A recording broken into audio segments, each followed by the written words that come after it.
me 2. Give me 3. Turn me up.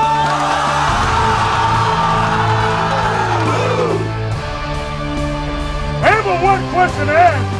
Anybody ready to go walk with me? Yes, sir. Anybody ready to go walk with me? Yes, sir. War time! War time! You gonna make your name today. You understand? Yes, sir. 1 o'clock. 2 o'clock. How you feel?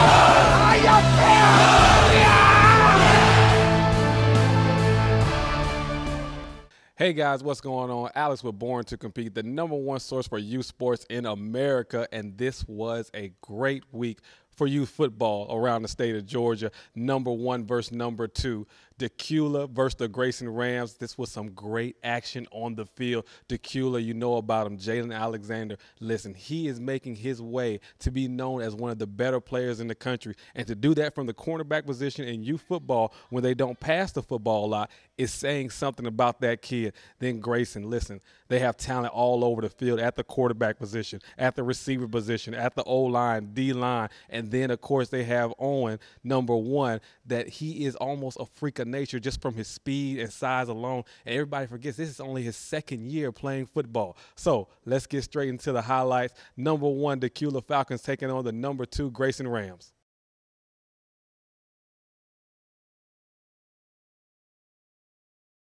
#1 taking on #2 in the GFL, the Grayson Rams taking on the Decula Falcons, and this is going to be a good one in the GFL, the Gwinnett Football League. And #5, listen, I've been watching this kid since he was 8 years old, and he always does this. Every time a big game comes, he shows up, and that's exactly what he does. He has a nice kick return there, and then they give him the ball here, going around the corner, gets into the end zone, and Grayson Rams will lead early over the #1 Decula Falcons. And then if it's a team coached by Tony Names, you know he's going to do an onside kick to set the tone. Ball doesn't quite get where it needs to get to, but either way, they still get the recovery as they have the ball down there back on offense. Then here, nice pass to #5, gets the ball, and you got a linebacker on him on a drag route. It is not going to work, and look at the speed and acceleration as he goes 50-plus yards, gets into the end zone, and Grayson is up big, 16-0. But before the half ends, Decula trying to make a small run, get back into the game, ball's tipped, #4 catches it. Then to close out the half, hopefully looking to get some points on the board, but the ball is thrown out of bounds, can't quite make a play on it, and the score is 16-0. Second half is a different story. Watch this by #32. Oh, Lord. That is how you play the corner position. Listen, if he's not one of the better players in the country, I don't know who is. I don't care about no list or anything. The boy can flat out play. And then here, a cover sack. He had nowhere to go with the ball, so he's sacked by #11. On the punt return, #32 picks the ball up. Sees the middle, put the foot in the ground, get upfield. He gets some positive yards for his team, and Decula is trying to come back. Then Decula makes a decision, said, listen, we're going to run this ball like we know how to do, and they give it #22. He gets on the left sideline, gets some positive yards for him, and in the second half, they went away from #56, who was an absolute man down there on that D-line. As you see, #22 gets some more yards, but then on 3rd down, oh, just missed them. Just missed them on a little seam route there, and then on 4th down, trying to make something happen. Can't do it as they get the tackle, turnover on downs, and the Grayson Rams will end up being #1 Decula Falcons. Whenever you come away, home field, other team, they're #1 ranked. We've always been the underdogs. This is why I like it. We did our thing.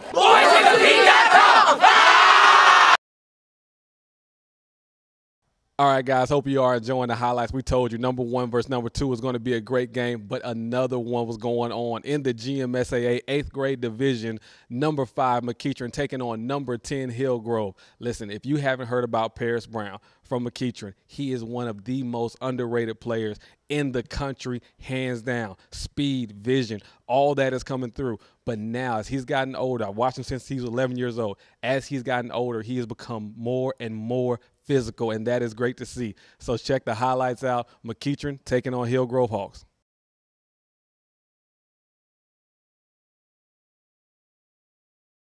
GMSAA matchup between 2 top 10 ranked teams as Hillgrove takes on McEachern. And if you don't know about #4, one of the most underrated players in the country, Watches he makes a decision, gets upfield, and listen, the speed just takes over from there, man. 52 yards later, he's in the end zone, and McEachern has a lead over the defending GMSAA champions. But again, just like I said, they are the defending GMSAA champions, and they will not quit as they give number 26 the ball, takes on 2 defenders near the goal line, gets to the end zone. But again, number 4, the most underrated, electrifying bus runners in the state of Georgia, in the country. Watch them break out of a couple tackles and you're too close to the end zone. Dive and get in there. As that is a 57-yard touchdown run, and the McEachern Indians are on top big by 2 touchdowns. But number 11, we always had this saying in college. Our coach always said, listen, if you can make a miss in a phone booth, that means tight spaces. You can do something with the ball and you can play for me, son. As number 11 makes a couple of people miss. 65 yards later, he's in the end zone, and Hillgrove is trying to crawl into this lead, or trying to crawl back in the game. But then a bad decision by the quarterback. But as he thought he saw somebody open, it doesn't matter. But number 24 has the ball, makes some people miss, gets into the end zone, and McEachern is up big, looking like they're going to run away with this game. But again, we said Hillgrove has no quit in them. 4th down, number 11. You got to make a play. Listen, are you going to be good? Are you going to be great? And he says he's going to be great as he makes some people miss, stays on his feet, gets into the end zone, and it is 32-24. Hillgrove has come back. But then on 3rd down, the real last time they get a chance to make some play, number 11 trying to make some more people miss. You see it look like he's going to break away with it, but here comes number 4. He had a great game all game long, makes a tackle, and McEachern will win the game. All right, that was a freaking battle, 40-minute battle. That is a very good football team over there and a playoff team. We fought hard for 40 minutes. It was just players, great players, hard work, both sides, good coaches, just a hard fight, battle in GMSAA. We have another one next week. We can't sleep. We have one of the toughest regions in the state, and we have South Cobb next week, so we're on to the next one. We're ready to go.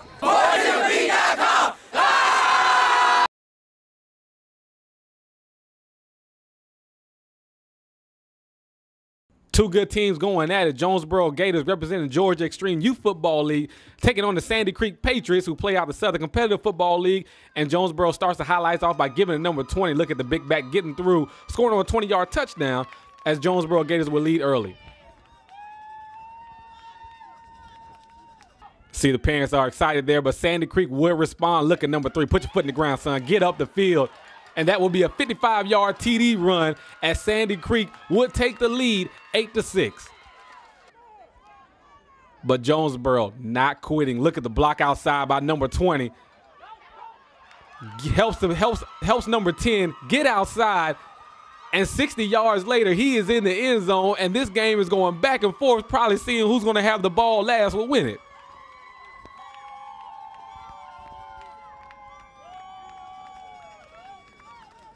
See, apparently it's a party in the stands right there for the Jonesboro parents. But back to the game, number 7 backs up, dials up number 10. Nice throw to him. And then right before the end of the half, quarterback sneak, getting to the end zone, making the score 14-19. But to open the half up, watch the blocks there by the guard and tackle. They overload the right side. And number 3 takes a 75-yarder into the end zone, giving Sandy Creek the lead. But Jonesboro, listen, they stayed committed to the run. Hats off to the offensive line as number 10 had huge holes to run through. As you see, he had another big hole to run through there. As 44 yards later, gets into the end zone, and Jonesboro will have the lead. But Sandy Creek down by a touchdown, trying to come back. Number 7, nice pass to number 17. He goes up and gets it. He puts Sandy Creek in a good position. But later on, 4th down, number 7 trying to make something happen.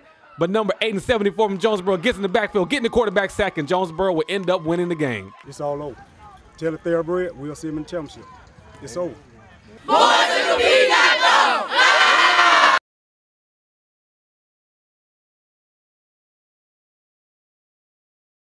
Welcome to B2C Sundays. There we go. All right, good stuff there is Jalen McCullen, last year's B2C Player of the Year for the 12 and under division, making a little appearance for us right there. You see he had a Gatorade shirt as he won Gatorade Player of the Game multiple times, but look at his little brother right here. They call him Little Tank. Ooh, and that is some tough running right there, taking on the Locust Grove Falcons. as the #1 team in the state of Georgia in the 6-0 division. You can see why right there. They just have so many weapons and they're so physical, as Locust Grove is a good team. But I tell you what, something about playing #1 team in the state. Welcome all Panthers. As you see, number 10 got into the end zone, but number 39 showing off the speed as he gets around the corner, and the Welcome all Panthers will end up beating Locust Grove Falcons. You know what I mean? They tried the best that they could do. I'm proud of those little Locust Grove guys. You know, they really don't normally fare well against Welcome all. But they did a good job. We're proud of them. They just came a little bit short. But I really want to give a shout out to these guys right here. They putting in the work in practice. These coaches right here doing an awesome job. And these young players for balling out as usual. And ladies and gentlemen, this is what #1 looks like, live and direct. 5th grade division, McEachern Indians taking on the Kell Longhorns in the Cobb Football League.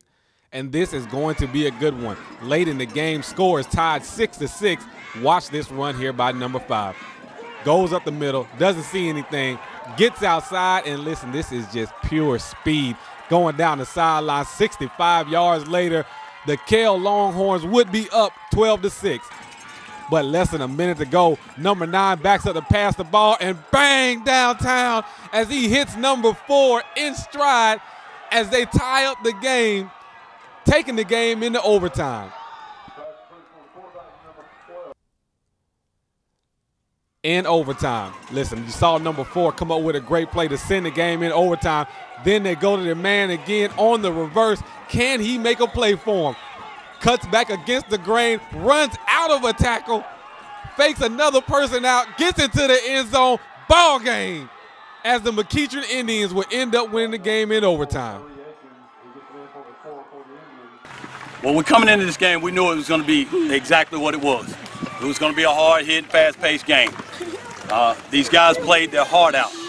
I mean, we knew what we were facing, and we lost these guys in the Super Bowl last year, and it was our goal to come back and retain our winning streak, and ultimately retain our Super Bowl.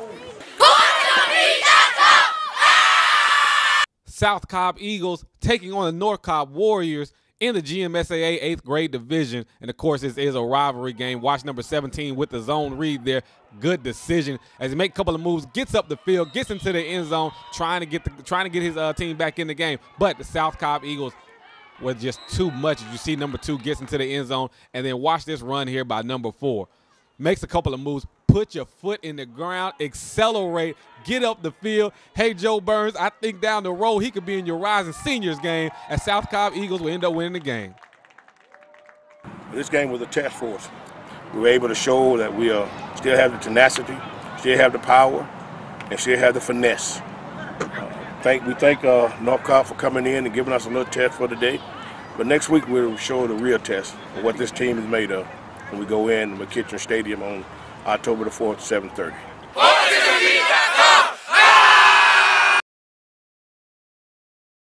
Guys, a great bit of action is going on, but again, remember to catch us every Friday night, Team 1-1, doing the high school sports as Only Born to Compete can do, and the rest of the show is phenomenal. We have a great time here with NBC's 11 Alive. You can catch it on the ATL as well at 10:30. But let's get back to youth football. Listen, if you haven't seen the number 2 ranked Welcome all Panthers, I was about to say number 1. I know Central Cavs going to get me on that one, but the number 2 ranked Welcome all Panthers, they are absolutely phenomenal. As Coach G always says, they have the best O-line, the best quarterback, the best receivers, the best defense, the best offense. You hear what he always has to say, so you check them out yourself. Welcome all Panthers taking on the Gresham Park Rattlers. Welcome all Panthers representing the Southern Competitive Youth Football League, taking on Gresham Park representing the Georgia Extreme Youth Football League in the 11 and under division. And this was a good game as Gresham Park would jump out early with the early touchdown, scoring, making the score 7-0. But Welcome all would come back as number 9 hooks up with number 3 for a long touchdown pass, tying the game up at 7-7. But after a while, it was just too much Welcome all. As you see, number 12 gets into the end zone behind some great blocking by that O-line. And then here with the pick 6, number 24 picks off the ball, gets into the end zone, and Welcome all will end up winning the game 20-7 over Gresham Park. Gresham a good team. I can't take nothing from it. They play hard in the first. They play hard in the first half. We told our team though they can't play 4 quarters with y'all. We work harder than anybody in the game. I promise you that.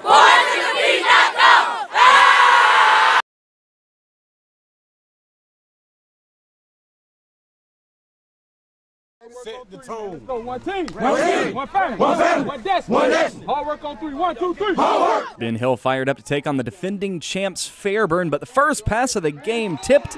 You can forget about that. Number 7's going to take that all the way back. Fantastic concentration to bring that in. 7-0 Flames. Flames get the ball back, facing a 4th down here.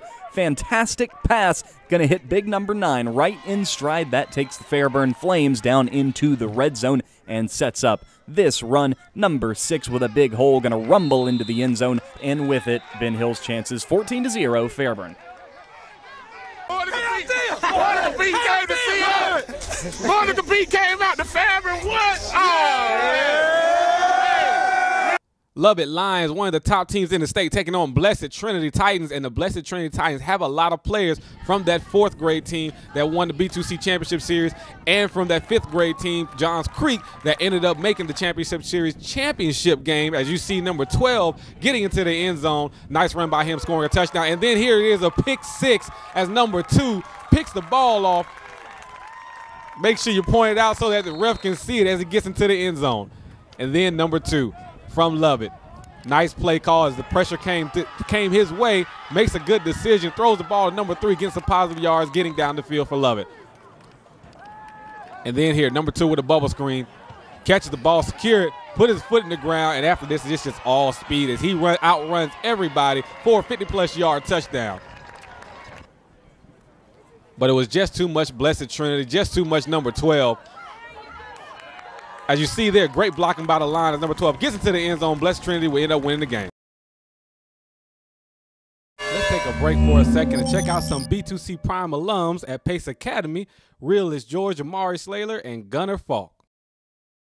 All right, Alex, I'm at Pace Academy in Atlanta for this week's Born to Compete Prime Alum Series. Doing things a little bit different because we have 3 quality players who we used to feature quite a bit when they were on the youth level. Now they're Knights here at Pace Academy, and they're doing big things. Check it out.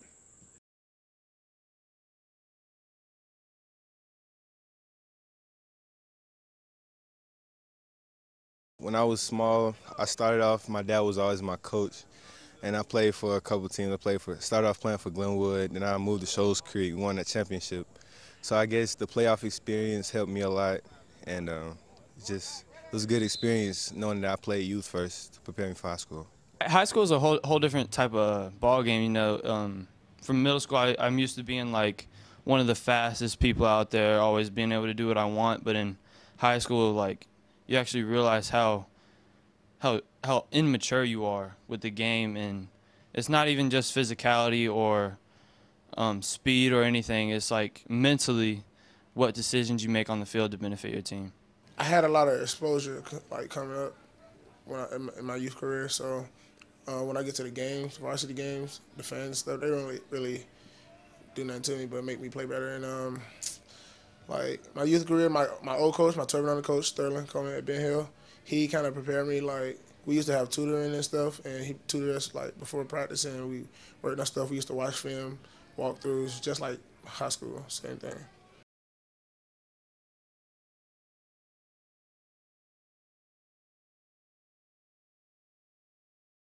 I think it's good for me because it kind of brought my head down and humbled me more, because I used to do whatever I want in practice and just throw it to whoever I wanted, just launch the ball. In high school, they'll be up front with you and be like, yo, you need to step it up. Like, you're not playing good enough for this team. And, I mean, Coach Slade and Coach Johnson, they really got on me the last couple of games, and so it kind of, like, opened my eyes and was like, you need to step it up.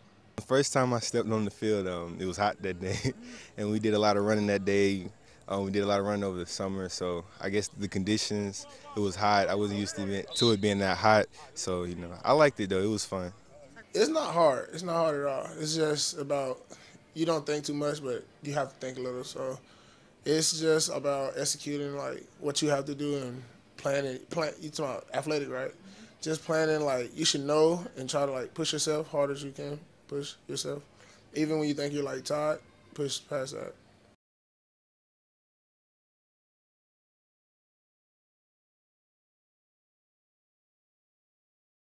Right now, just trying to get faster, get quicker on my feet, trying to stay strong. They tell me I'm a pretty strong freshman. Trying to stay in shape. just work hard in the classroom. He is very aggressive, very strong kid for a guy his age. He just turned 14 back in July, and he's probably one of the biggest kids on the team. But the thing about Jamari is he understands what he wants to accomplish. The kids his age is not as mature as he is. I mean, he really has a grasp on what he wants to get out of high school and going to the next level. I mean, I'm very fortunate to have a guy like him who's so mature, and also he's doing well academically here. He's adjusted pretty well thus far. Just reading my keys and knowing where to go with the ball and not hesitating and just letting it go, because sometimes, if you've seen film on me this year, I tend to hold the ball too much, and that leads to either incompletions or interceptions. Right now, I'm working on my strength and conditioning like every day. Also, working on like my hand movement and like how I move, like off the line, how quick, explosive I be off the line. So yeah, I think I need to be more explosive coming out the end or through the middle and stuff. And I've never been really good with my hands. I've been working on that since I've been here. Boo is he's just Boo. You know, he's a very charismatic kid. He's well liked, first of all, off the field by all the students here at Pace. He's well received. You know, he's a very strong young kid who doesn't know his strength yet. You know, once he learns how to really play, and he's another big kid, he learns how to use his body properly for a young guy, he's going to be a very good player. He's very explosive. He can catch the ball. He's very athletic. I mean, he obviously plays basketball and plays baseball, so he's a well-rounded kid, and he's well-liked, which is most important.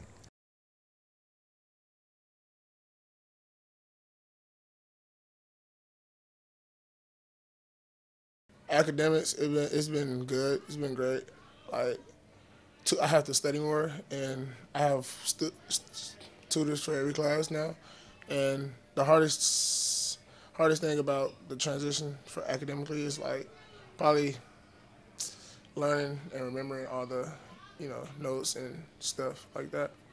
And sports, athletically, it's been good. I've been in the weight room more than I usually be. That was my first time in the weight room my whole life. So yeah, I'm used to just going off strength now. I'm more stronger than I ever been, so it's been good. First and foremost, as a classroom goes, I mean, yeah, it's more work than middle school, but I mean, transferring from public to private, the people here at Pace Academy are really friendly, and really made my transition easier, especially with doing the summer courses and actually working on learning more than actually worrying about my grades. And I think that's helping me, because I guess I'm just worried about getting smarter, like whether it be football or like just life skills, you know what I mean?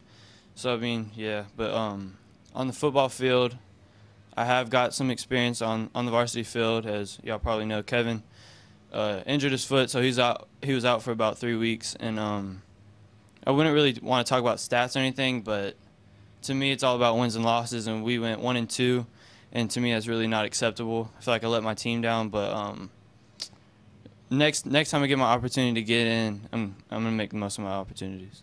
Coming to Pace Academy, it prepares you a lot for college. I really like how it prepares you for college. Playing high school football, they told me it was gonna be tough. It is tough for freshmen, but hard work gets you a lot of places. He can play any position on the defensive line or offensive line except for center. That's the only position we hadn't put him at yet, and he's only in his freshman year. His potential is unlimited. He can do pretty much anything he wants on the offensive line, and he plays a little bit of defense too. So he has a great deal of stamina. He's in pretty good shape for a young kid, but he does a good job for us.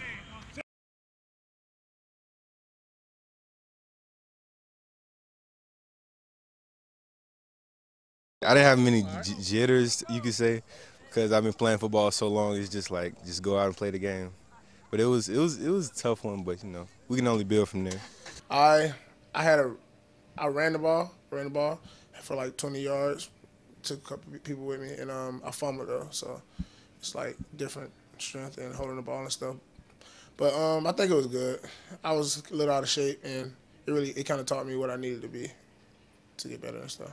Once I got in, I felt like I made a couple good plays, and it was like, just after that game, it was kind of like weight off my shoulders, and it was like, dang, you just played in a varsity game. So, I mean, I definitely was more humbled after that game, knowing that I can't go out there and throw for 400 yards in a quarter and throw for 5 touchdowns. That I actually have to put trust in my teammates, and I can't always have the ball.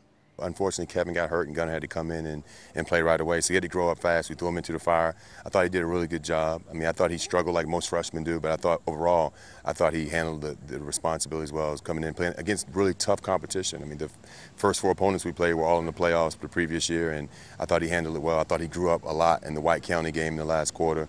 The thing about Gunner is he has that it factor. You know, you just can't coach it. He's just kind of born with it. He's a natural leader, and we're excited about his future here.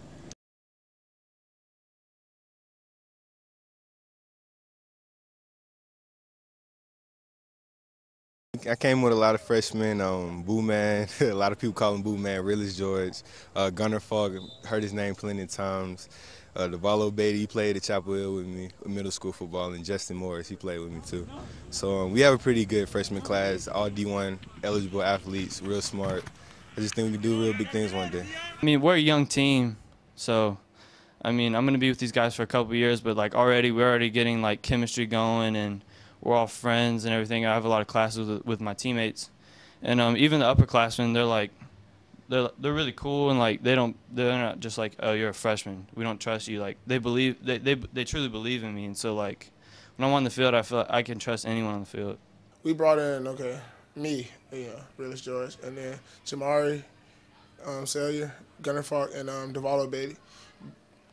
Jamari and Devalo, they were on my FBU team, and we played against Gunner in the first round, beat him 14-7, probably the toughest game we ever played. But Gunner, he's probably one of the most experienced quarterbacks I know at like freshmen right now in my class. Jamari is probably one of the strongest. Jamari and Devalo, they're one of the strongest 2 people I know in 9th grade right now, and more advanced.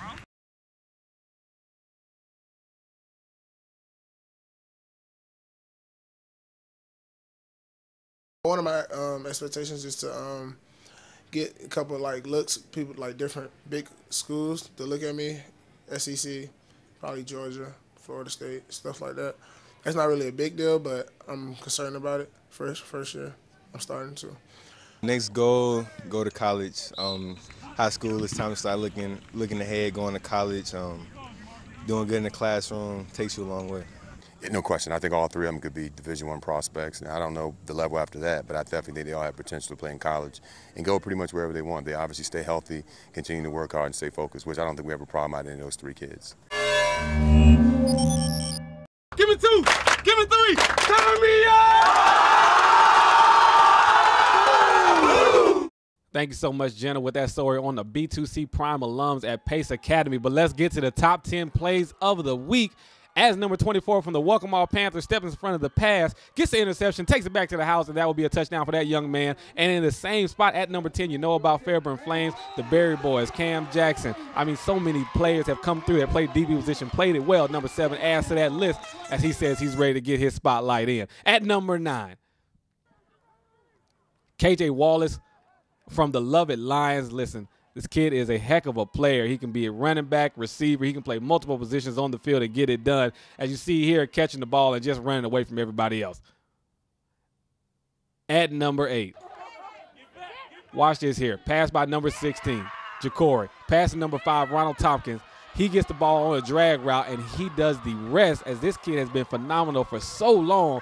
He's finally getting his just due, as Grayson knows what to do with it, and the thing they need to do is get him the ball as they are doing. At number 7, Kel Longhorns taking on McEachern in the 5th grade division. Watch this by number 5. Gets into the middle of the defense, comes outside, sees a little bit of space, and they always say run for grass, run to grass, run to daylight, and that's exactly what he does. 50-plus yard touchdown run for him.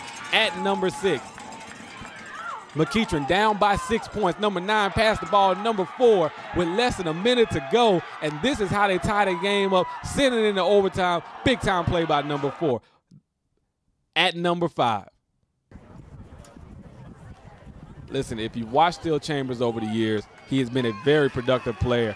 In 4th grade, he played with the Alpharetta Raiders, helped lead his team to a Coalition Bowl championship. In 5th grade, played with Johns Creek Gladiators, helped lead his team to the B2C championship game where they would end up losing to South Cobb, but they still would have a good game, and you see he's still doing well with the Blessed Trinity Titans right there. At number 4, Michael Wright, considered one of the better quarterbacks in his age group, throws it out to number 17. He goes up and gets it. Let me tell you something. If you don't know about number 17, you will know about him by the end of the season, as that young man knows how to catch the ball. At number 3, look at number 3. Put the ball in the air. It gets tipped, and number 4 would end up catching it. That was one of the bright spots for the Decula offense as they were having a tough time against Grayson.